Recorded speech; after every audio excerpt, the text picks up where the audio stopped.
नमस्कार.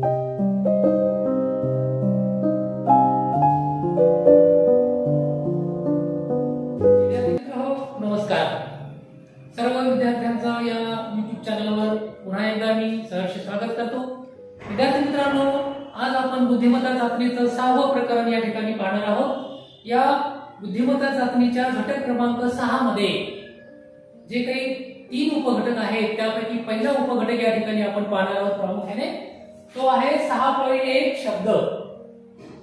या समसंबंध घटकामध्ये 6.1 शब्द हा घटक या ठिकाणी आपण समजून घेणार आहोत. विद्यार्थी मित्रांनो, समसंबंध म्हणजे समान संबंध. या ठिकाणी 4 पद दिलेले असतात. पहिल्याचा संबंध जसा दुसऱ्याशी आहे तसा तिसऱ्या पदाचा संबंध चौथ्याशी आपल्याला जोडावा लागतो. अशा स्वरूपाचं खूप सोप्या अशा प्रकारचं हे उदाहरण आहे आणि हे खूप चांगल्या प्रकारे आपल्याला परीक्षेमध्ये पैकीच्या पैकी गुण मिळवून देऊ शकतात. चला तर विद्यार्थी मित्रांनो, अधिकचा वेळ वाया न घालवता आपण सुरू करूया. विषय बुद्धिमत्ता चाचणी, घटक 6 समसंबंध आणि उपघटक 6.1 शब्द.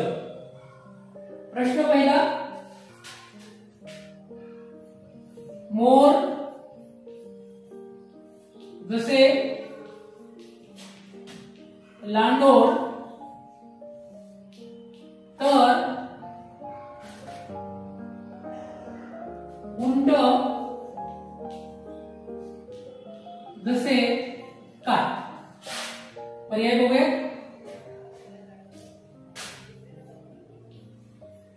उंटी, बछड़ी,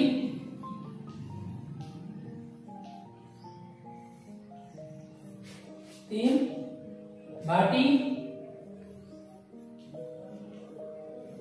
आणि पर्याय 4 सांडणी.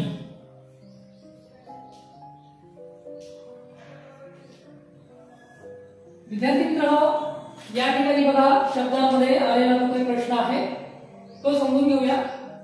4 शब्द. आता पहिल्या पदाचा जो काही संबंध आहे तो दुसऱ्या पदाशी आहे, तर तिसऱ्या पदाचा संबंध आपल्याला शोधायचा आहे. आता यामध्ये पहा की मोर लांडोर तर उंट जसे काय. मोर जसं लांडोर तर उंट जसं काय. आता या ठिकाणी विद्यार्थी मित्रांनो, मोर या शब्दाचा विरुद्ध लिंगी शब्द हा लांडोर आहे. म्हणजे लिंग बदललेलं आहे. मोरचं लांडोर झालेलं, लिंग बदल केलेला आहे. मोरचं लिंग बदलून लांडोर झालेलं. तर मग उंटाचं लिंग बदलायला गेलं आपल्याला. उंटाचं लिंग बदलून काय होईल? मग उंटी होईल का, बछडी होईल का, भाटी होईल का, सांडणी होईल? असा सोपा प्रश्न आहे तो. तर मोर लांडोर जर असेल तर उंट कसे सांडणी असेल. म्हणजे पर्याय क्रमांक 4 हे या प्रश्नाचं योग्य आणि अचूक उत्तर असेल. अशा प्रकारे विद्यार्थी मित्रांनो, या प्रश्नांमध्ये पहिल्या पदाचा संबंध जसा दुसऱ्या पदाशी आहे, ज्या धर्तीवर आहे तसाच संबंध आपल्याला तिसऱ्या पदाचा चौथ्या पदाशी लावावा लागतो. मग यामध्ये कधी कधी रंग, रूप, गुणधर्म, स्वभाव, चव, कार्य, विरुद्धार्थी, स्थान, ऊर्जा अशा प्रकारचे वेगवेगळे सहसंबंध आपल्याला लावावे लागतात. आणि ते सहसंबंध लावून आपल्याला त्या चौथ्या पदाचा संबंध शोधावा लागतो. तर यामध्ये विरुद्ध लिंग हा संबंध आहे. मोराचा विरुद्ध लिंग लांडोर येतं, तर उंटाचा विरुद्ध लिंगी शब्द येईल सांडणी. म्हणून पर्याय क्रमांक 4 हे या प्रश्नाचं योग्य उत्तर असेल. पुढचा प्रश्न घेऊया.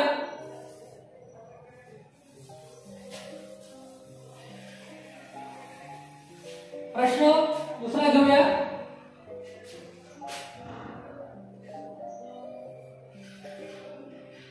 मेंढी जसे कोकरू. मेंढी जसे कोकरू तर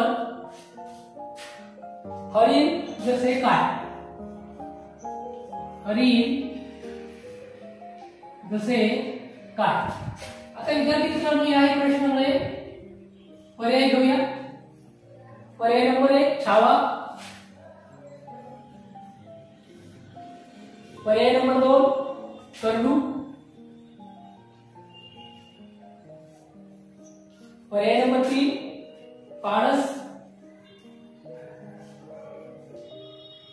आणि पर्याय नंबर 4 आहे बचडा.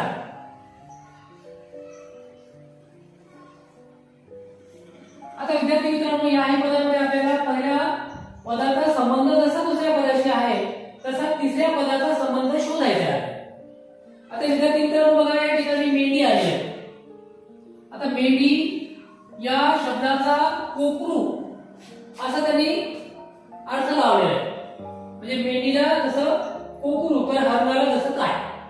आता मेंढी जे पिलू आहे त्या पिलाचं ते पिलू दर्शक शब्द आहे तो कोकरू. म्हणजे मेंढीच्या पिलाला कोकरू म्हणतात. म्हणजे या ठिकाणी बघा पिल्लू दर्शक शब्द आलेला आहे. पिलाला काय म्हणतात म्हणून जर मेंढीच्या पिलाला कोकरू म्हणतात तर मग हरणाच्या पिलाला काय म्हणतात असा प्रश्न तयार होतो. म्हणून पहिल्या पदाचा संबंध आहे मेंढी जसे कोकरू तर हरिणाच्या पिलाला काय म्हणतात आपल्याला पारस. म्हणजे हरणाच्या पिलाचं जे नाव असतं त्याला पारस म्हणतात. हरणाचं बाळ म्हणू आपण त्याला. अशा प्रकारे मेंढीच्या पिलाला कोकरू म्हणत असतात तर हरणाच्या पिलाला पारस म्हणतात. म्हणजे आपल्याला पर्याय क्रमांक 3 मध्ये आपल्या या प्रश्नाचा सहसंबंध सापडेल. म्हणून विद्यार्थी मित्रांनो या प्रश्नाचं योग्य उत्तर असेल पर्याय क्रमांक 3 पारस. पुढचा प्रश्न घेऊया विद्यार्थी मित्रांनो. आपण अधिकाधिक प्रश्नांचा सराव करूया म्हणजे आपल्याला कोणत्या प्रश्नामध्ये कशा प्रकारचे सहसंबंध लावले जातात त्याची आपल्याला चांगल्या प्रकारे माहिती होईल. प्रश्न क्रमांक 3 प्रश्न तिसरा स्पर्श ज्ञान जसे त्वचा तर चव जसे काय. चव जसे काय प्रश्नचिन्ह. पर्याय 1 कान. पर्याय 2 जीभ. पर्याय 3 डोळे आणि पर्याय 4 नाक. विद्यार्थी मित्रांनो अशा प्रकारचे प्रश्न परीक्षेला हमखास येतात आणि हे आपल्याला पैकीच्या पैकी गुण मिळवून देतात. तर विद्यार्थी मित्रांनो बघा या ठिकाणी सहसंबंध कसा शोधायचा आपल्याला. स्पर्श ज्ञान हे त्वचेद्वारे होतं आपल्याला. मग चवीचं ज्ञान कशामुळे होईल असा या प्रश्नाचा अर्थ आहे. म्हणजे पहिल्या पदाचा संबंध काय आहे स्पर्श ज्ञान हे त्वचेद्वारे होते. त्वचा म्हणजे आपले जे काही मानवाचे ज्ञानेंद्रिय आहे पंच ज्ञानेंद्रिय या पंच ज्ञानेंद्रियामध्ये जी त्वचा आहे या त्वचेमुळे आपल्याला स्पर्शाचं ज्ञान होतं. तसंच चवीचं ज्ञान कशामुळे होईल या स्वरूपाचा तो संबंध आहे. म्हणजे हे जे आपल्याला ज्ञानेंद्रिय आहे त्या ज्ञानेंद्रियावर आधारित हा प्रश्न आहे. पंच ज्ञानेंद्रियावर आधारित हा प्रश्न आहे.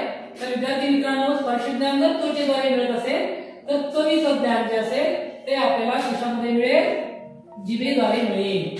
म्हणजे विद्यार्थी मित्रांनो या प्रश्नाचं योग्य उत्तर असेल पर्याय क्रमांक 2 जीभ. जिभेद्वारे आपल्याला चव कळेल. कानाद्वारे कळणार नाही, डोळ्याद्वारे कळणार नाही, नाकाद्वारे कळणार नाही. ते वेगळ्या अशा प्रकारची इंद्रिय आहेत ज्ञानेंद्रिय. कानाद्वारे ऐकता येईल आपल्याला, डोळ्याद्वारे पाहता येईल, नाकाद्वारे आपल्याला श्वासाद्वारे किंवा जो काही सुगंध आहे दुर्गंध आहे तो कळेल. परंतु आपल्याला चव जर कळायची असेल तर जिभेद्वारे कळावे लागेल. म्हणजे स्पर्श ज्ञान बरोबर जर त्वचा असेल तर चव बरोबर जीभ येईल. म्हणजे विद्यार्थी मित्रांनो या प्रश्न क्रमांक 3 मध्ये आपलं योग्य उत्तर असेल पर्याय क्रमांक 2 जीभ. अशा प्रकारे विद्यार्थी मित्रांनो या सहसंबंधामध्ये तिसऱ्या प्रश्नामध्ये आपण ज्ञानेंद्रियावर आधारित प्रश्न घेतला. विद्यार्थी मित्रांनो पुढचा प्रश्न घेऊया. प्रश्न क्रमांक 4 थोडासा वेगळा असेल. सिंदखेड. सिंदखेडचे जाधव. सिंदखेडचे जाधव तर वेरूळचे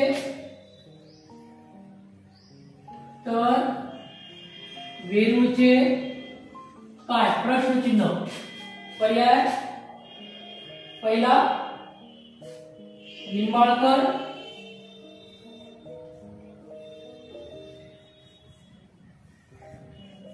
पर्याय दुसरा घोरपडे,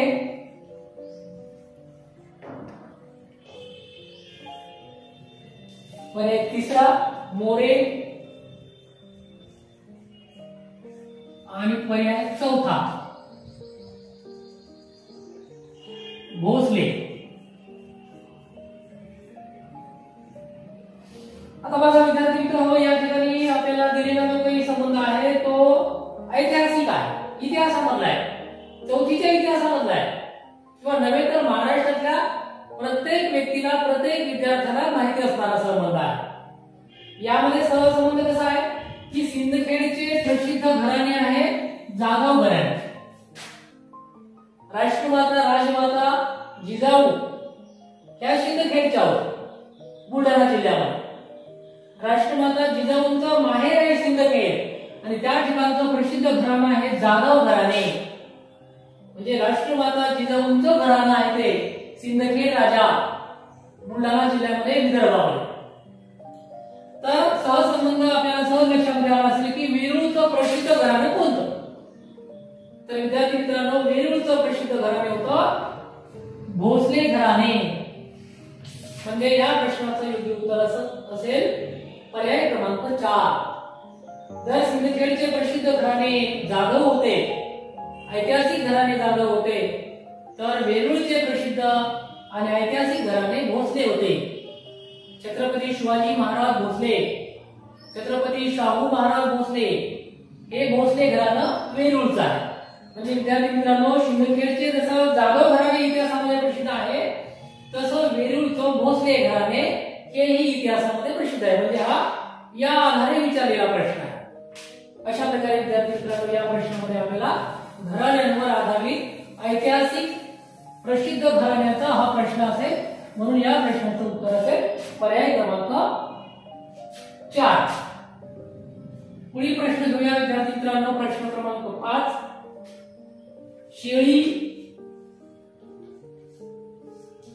शेळी जसे दूध तर कोंबडी जसे काय. शेळी जसे दूध तर कोंबडी जसे काय. पर्याय आहेत दूध 2, पर्याय अंडी, तिसरा पर्याय तेल आणि चौथा पर्याय लाकूड. विद्यार्थी मित्रांनो, तुमच्या सहज लक्षामध्ये असेल की शेळीपासून आपल्याला दूध मिळतं, तसं कोंबडीपासून काय मिळतं. तर या पर्यायापैकी कोंबडीपासून आपल्याला काय मिळेल, तर सरळ आणि सोपं उत्तर आहे याचं अंडी. म्हणजे शेळीपासून दूध मिळतं तर कोंबडीपासून काय, असा हा सरळ प्रश्न आहे. म्हणून जर शेळीपासून दूध मिळत असेल किंवा शेळी जशी दूध असेल तर कोंबडी जशी अंडी असेल, जी कोंबडी अंडी देईल. अशा प्रकारे हा या सहसंबंधावर आधारित प्रश्न आहे. शेळी जसे दूध तर कोंबडी जसे अंडी. म्हणून विद्यार्थी मित्रांनो, या प्रश्नाचं अचूक आणि योग्य उत्तर असेल पर्याय क्रमांक 2 अंडी. विद्यार्थी मित्रो, अशा स्वरूपाचा हा प्रश्न आहे. संडे हो गया मंडे, रोज खाओ अंडे. शेळी जसे दूध तसं कोंबडी जसे अंडे. तर अशा प्रकारे विद्यार्थी मित्रांनो, या प्रश्नाचं अचूक उत्तर असेल पर्याय क्रमांक 2 अंडी. पुढील प्रश्न घेऊया. पुढील प्रश्न बघा, प्रश्न क्रमांक 6. प्रश्न क्रमांक 6. तरु जसे वृक्ष तर फूल जसे काय. तरु जसे वृक्ष तर फूल जसे काय. पर्याय क्रमांक 1 झाड, पर्याय क्रमांक 2 सुमन, पर्याय क्रमांक 3 पादप आणि पर्याय क्रमांक 4 कमळ. आता बघा विद्यार्थी मित्रांनो, या ठिकाणी तरू जसे वृक्ष तर फूल जसं काय असा प्रश्न आलाय. म्हणजे तरूच्या समानार्थी शब्दाच्या सहसंबंधावर आधारित हा प्रश्न आहे. समानार्थ म्हणजे या ठिकाणी तरूचा समानार्थ आहे वृक्ष. म्हणजे वृक्षाचा आणि तरूचा अर्थ एकच आहे, समानार्थ आहे. समानार्थाचा शब्द आहे तरू म्हणजे वृक्ष. तसं फुलाचा समानार्थ कोणता आहे? फुल. झाड आहे का, सुमन आहे का, पादप आहे का, कमळ आहे का? तर आपल्याला एका फुलांचे किंवा एका व्यक्तीचे किंवा एका वस्तूचे अनेक शब्द सुद्धा समानार्थी माहिती असणं गरजेचं आहे. म्हणून तरू जसे वृक्ष असेल तर फूल जसं काय असेल, मग पर्याय क्रमांक 2 सुमन. सुमन म्हणजे फूल. म्हणजे तरूचा समानार्थ जर वृक्ष आहे तर फुलांचा समानार्थ सुमन आहे. सुमन म्हणजे फूल. अशा प्रकारे विद्यार्थी मित्रांनो, या प्रश्नामध्ये तरू जसं वृक्ष तर फूल जसे सुमन, पर्याय क्रमांक 2 हे आपल्या या प्रश्नाचं योग्य उत्तर असेल. पुढील प्रश्न बघूया विद्यार्थी मित्रांनो. आपण वेगवेगळ्या प्रकारचे प्रश्न घेऊया. पुढील प्रश्न बघूया. प्रश्न क्रमांक 7.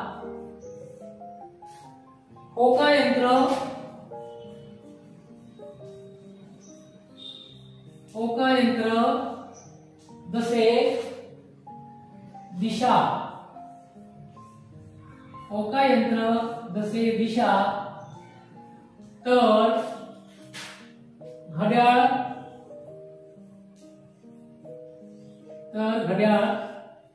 जसे प्रश्नचिन्ह काय? पर्याय 1 तापमान,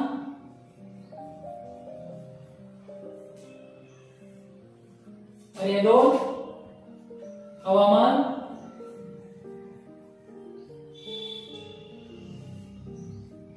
पर्याय 3 वेळ आणि पर्याय 4 आहे संरक्षण.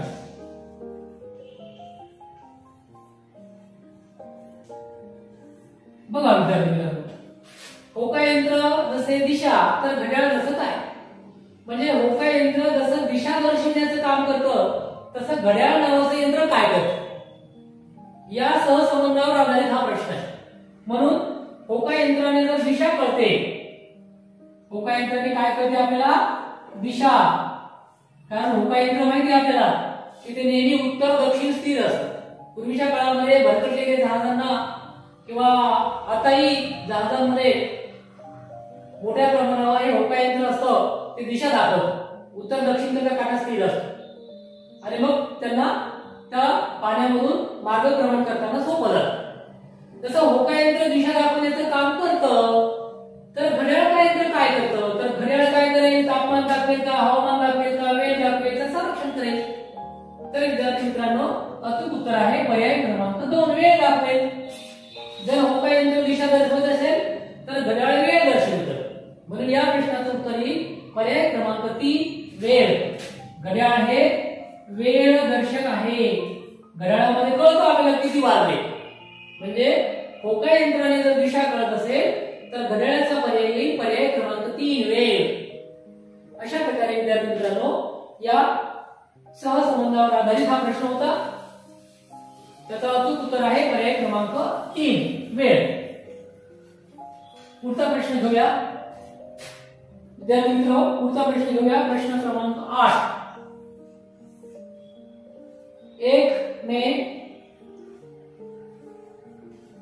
1 मे जसे महाराष्ट्र दिन, 1 मे जसे महाराष्ट्र दिन तर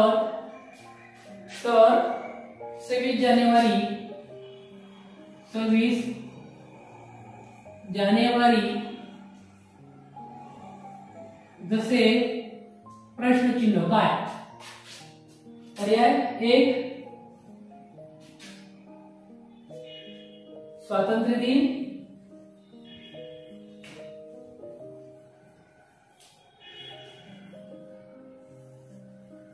पर्याय 2 प्रजासत्ताक दिन,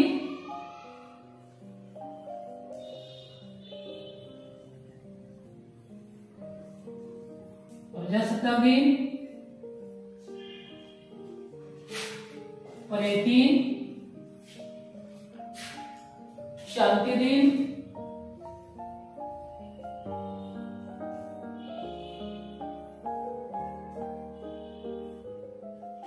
आणि पर्याय 4 खाली येतो मित्रांनो, पर्याय 4 बालिका दिन.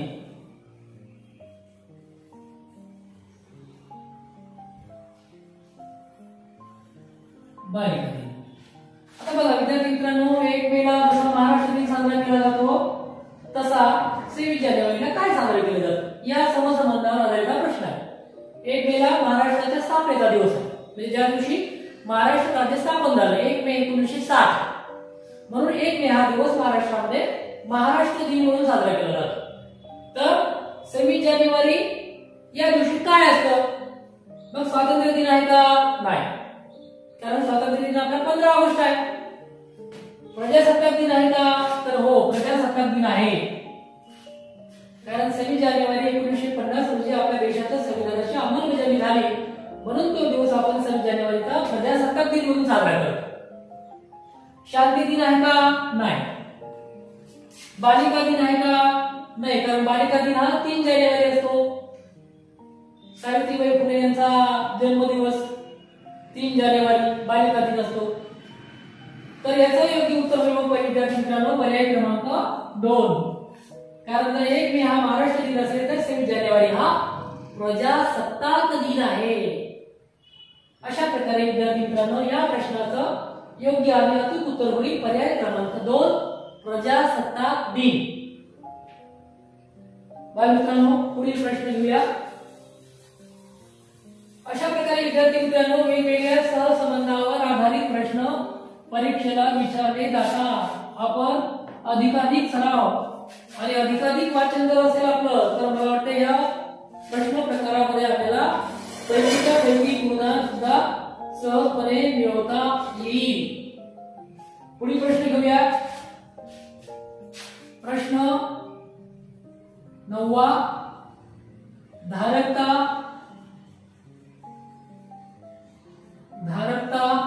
जसे लिटर, तर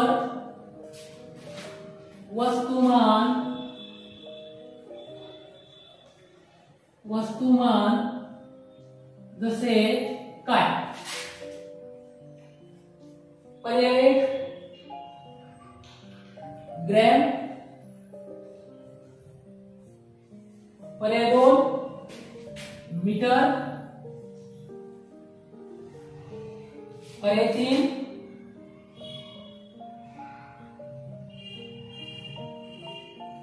रिम आणि पर्याय 4 सेकंद. आता बघा विद्यार्थी मित्र, धारकता जसे लिटर तर वस्तुमान बरोबर काय, म्हणजे धारकता जे आहे ना हे मापन आहे लिटर, म्हणजे धारकता मापनाचं एकक लिटर आहे, म्हणजे धारकता ही लिटर मध्ये मोजतात. तर वस्तुमान हे कशामध्ये मोजता येईल अशा स्वरूपाचा हा प्रश्न या संबंधावर आधारलेला आहे. जर धारकता ही या एककामध्ये मोजली जाते लिटरच्या, तर वस्तुमान हे कशामध्ये मोजलं जाईल अशा स्वरूपाचा हा प्रश्न आहे. अशा स्वरूपाचा सहसंबंध याच्यामध्ये आहे. तर या ठिकाणी वस्तुमान मापण्याचं जे काही एकक असेल ते असेल ग्रॅम. म्हणून विद्यार्थी मित्रांनो आपल्या या प्रश्नाचं अचूक उत्तर असेल पर्याय क्रमांक 1 ग्रॅम, कारण वस्तुमान आपण ग्रॅम मध्ये मोजतो. जसं आपण केळी डझन मध्ये मोजतो, 1 डझन 2 डझन, मग डझन म्हणजे 12. आता हे मीटर हे सुद्धा लांबी मोजण्याचंच आहे. रिम म्हणजे कागद, 1 रिम 2 रिम अशा प्रकारचे म्हणजे कागद मोजण्याचं. सेकंद हे वेळेचं मोजमाप करतो आपण सेकंदाने. तर तसं वस्तुमानाचं जे काही एकक आहे ते आहे ग्रॅम. म्हणून विद्यार्थी मित्रांनो या एककाच्या आधारे हा प्रश्न विचारलाय.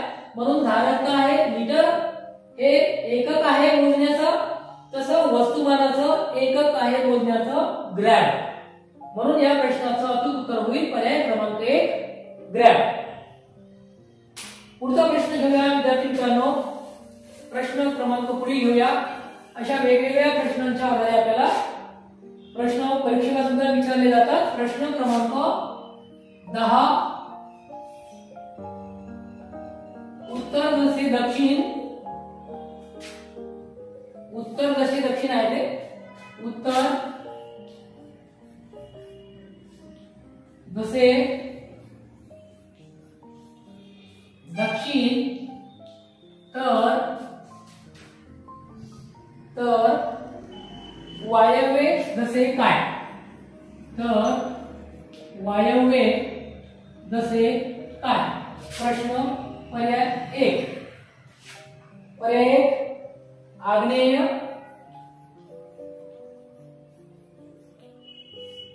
पर्याय 2 नैऋत्य,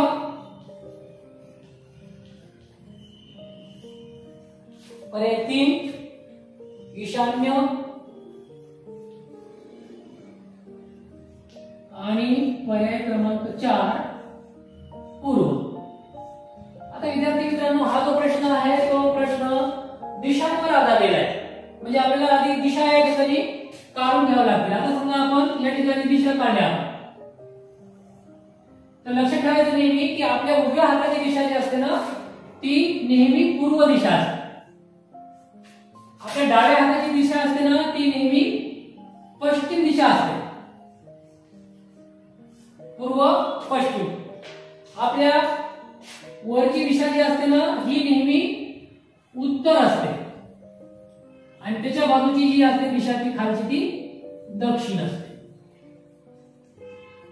म्हणजे ह्या मुख्य दिशा आपल्या लक्षामध्ये आहेत की आपल्या उजव्या हाताची दिशा पूर्व, आपल्या डाव्या हाताची दिशा पश्चिम, वरची दिशा नेहमी उत्तर असते आणि खालची दिशा ही दक्षिण असते.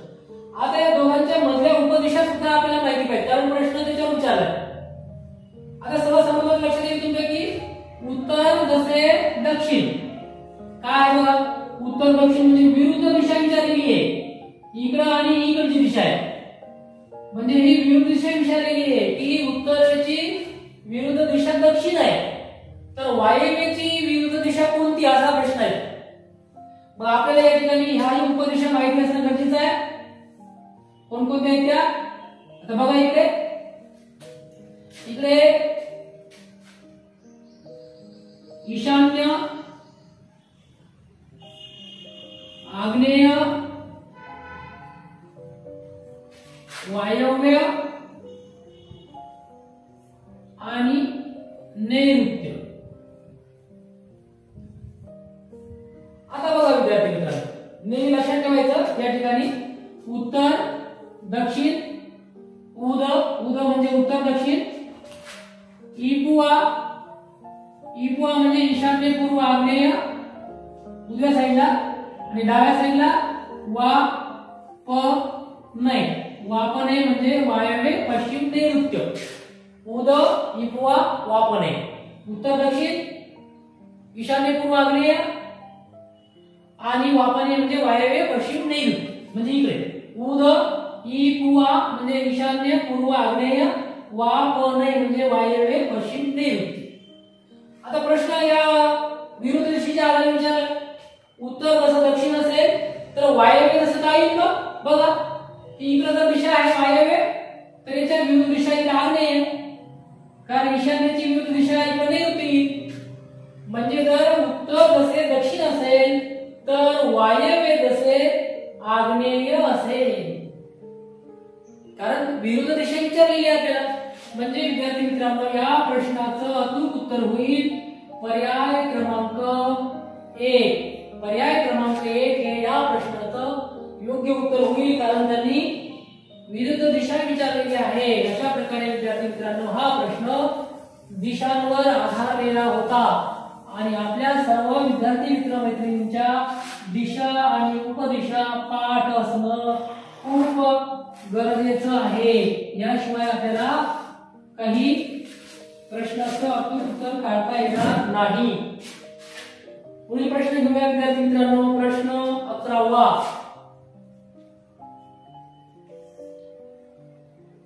राज्यवृक्ष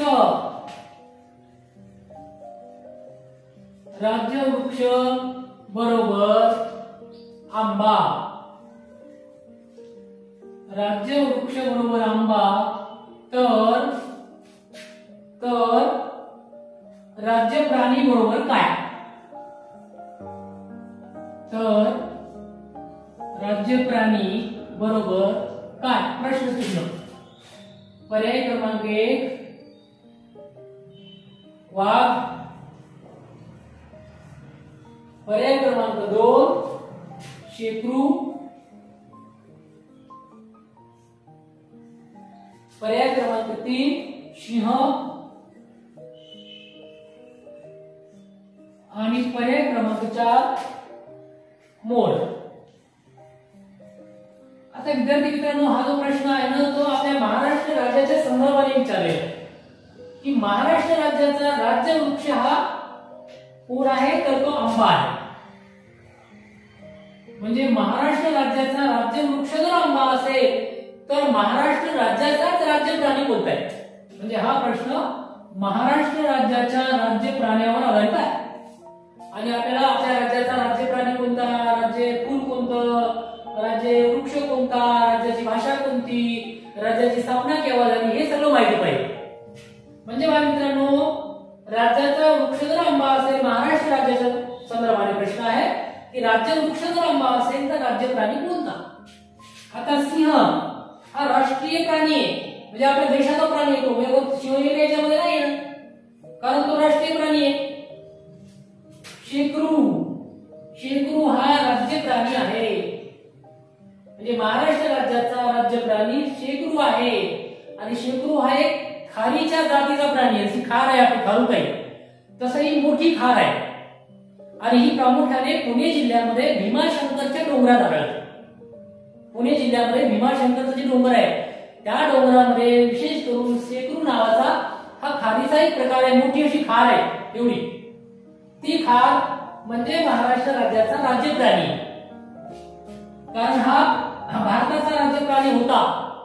नंतर वाघ केले आपण 1973च्या नंतर टायगर प्रोजेक्टच्या आधारे.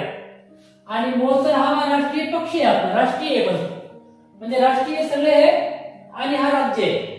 म्हणून जर राज्यवृक्ष आंबा असेल तर राज्य प्राण्याचं उत्तर येईल पर्याय क्रमांक 2 शेकरू. अशा प्रकारे विद्यार्थी मित्रांनो, हा प्रश्न राज्याच्या प्राणी, पक्षी, फूल, फळ याच्यावर आधारलेला आहे. आपण ज्या राज्यामध्ये राहतो त्या राज्याच्या या सगळ्या बाबींची माहिती असणं आपल्याला खूप गरजेचं आहे.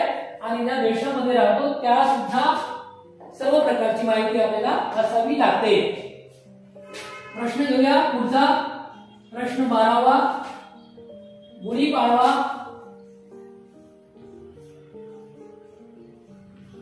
गुढीपाडवा जसे चैत्र, तर गणेश चतुर्थी जसे काय? पर्याय बघूया. पर्याय पौष. पर्याय 2 भाद्रपद.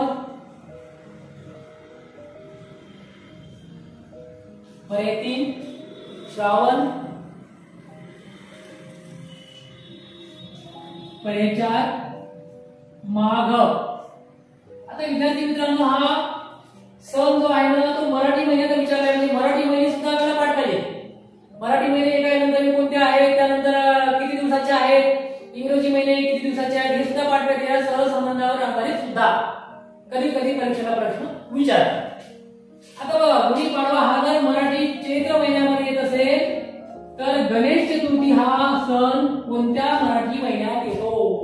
म्हणजे ज्या राज्यामध्ये आपण राहतो त्या राज्याच्या संदर्भाने सण सुद्धा आपल्याला माहिती असणं खूप गरजेचं आहे. म्हणून आपल्या गुढीपाडवा सण जर चैत्र महिन्यामध्ये असेल तर गणेश चतुर्थी ही भाद्रपद महिन्यामध्ये येते. म्हणजे पर्याय क्रमांक 2 हे आपल्या या प्रश्नाचं योग्य उत्तर असेल. म्हणजे गणेश चतुर्थी हा सण भाद्रपद महिन्यामध्ये येईल. म्हणजे कोणत्या मराठी महिन्यामध्ये कोणता महत्वाचा सण येतो हे सुद्धा आपल्याला माहिती असणं गरजेचं आहे. कारण या आधारे सुद्धा सहसंबंध लावून असे प्रश्न तयार करून आपल्याला परीक्षेमध्ये विचारले जातात. पुढील प्रश्न घेऊया विद्यार्थी मित्रांनो.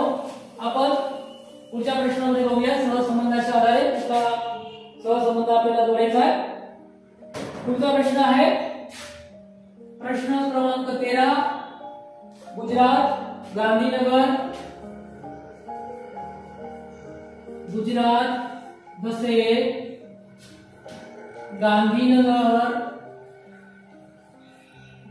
जसे गांधीनगर तर झारखंड जसे काय? तर झारखंड जसे काय? पर्याय क्रमांक 1 रांची, पर्याय क्रमांक 2 कोलकाता,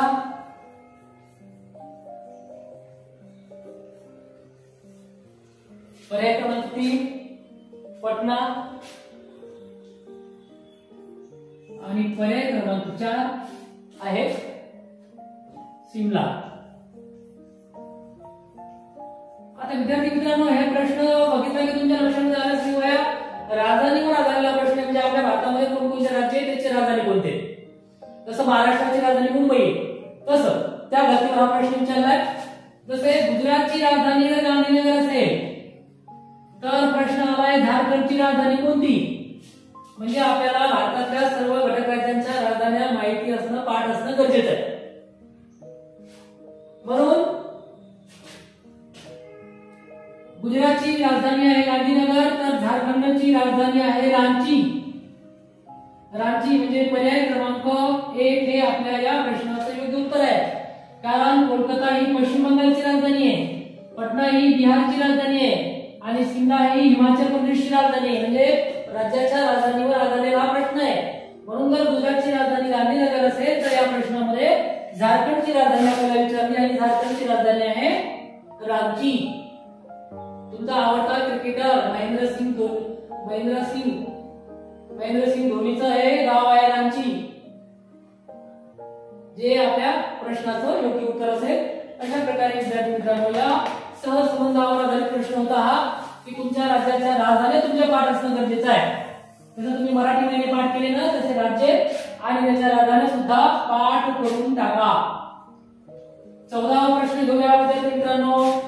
तारकांचा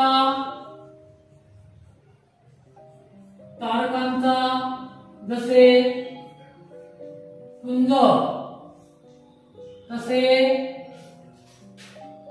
वेलींचा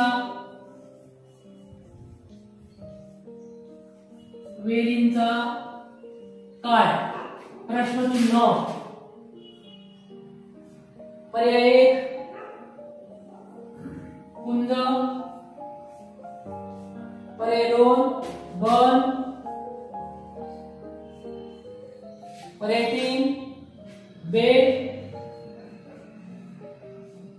आणि पर्याय 4 झुक्का. आता बघा विद्यार्थी मित्रांनो तारकांचा पुंज तर वेलींचा काय? म्हणजे तारकांचा समूह जो असतो ना तारका समूह त्या तारका समूहाला पुंज म्हणतात. तर वेलीच्या समूहाला काय म्हणता येईल?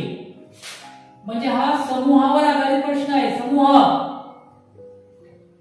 समूह म्हणजे एकत्र आलेल्या, जसं आपण म्हणतो टोळी, घोळका, चळ, तर या ठिकाणचा हा समूहदर्शक शब्द आहे. तारकांचा पुंज म्हणतो आपण तारकापुंज. तसं वेलींचा काय म्हणायचं तर वेलींचा असतो पुंज. म्हणजे पर्याय क्रमांक 1 हे आपलं या प्रश्नाचं योग्य उत्तर आहे. म्हणजे विद्यार्थी मित्रांनो पर्याय क्रमांक 1 हा या सहसंबंधाचं अचूक उत्तर होईल. तारकांचा पुंज तरंगेंचा असतो पुंज. म्हणजे आपल्याला समूहदर्शक या सहसंबंधावर आधारलेला हा प्रश्न आहे. विद्यार्थी मित्रांनो, या सहसंबंधावरचा शेवटचा प्रश्न आपण बघूयात. प्रश्न क्रमांक 15.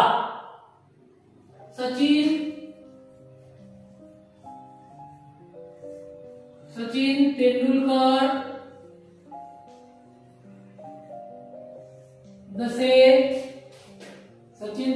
जसे क्रिकेट तर सायना नेहवाल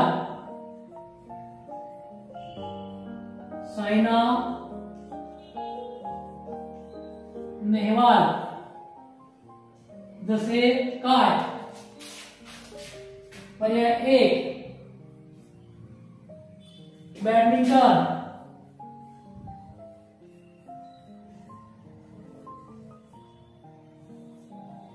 पर्याय 2 टेनिस,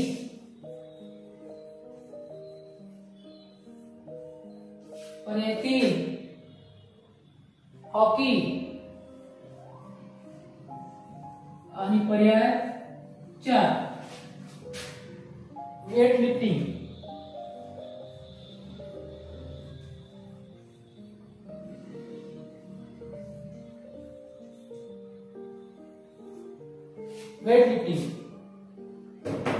तर विद्यार्थी मित्रांनो, हा प्रश्न या खेळांच्या आधारे विचारलेला आहे की क्रिकेट मधला प्रसिद्ध खेळाडू आहे सचिन तेंडुलकर, तर सायना नेहवाल ही कोणत्या खेळाची प्रसिद्ध खेळाडू आहे?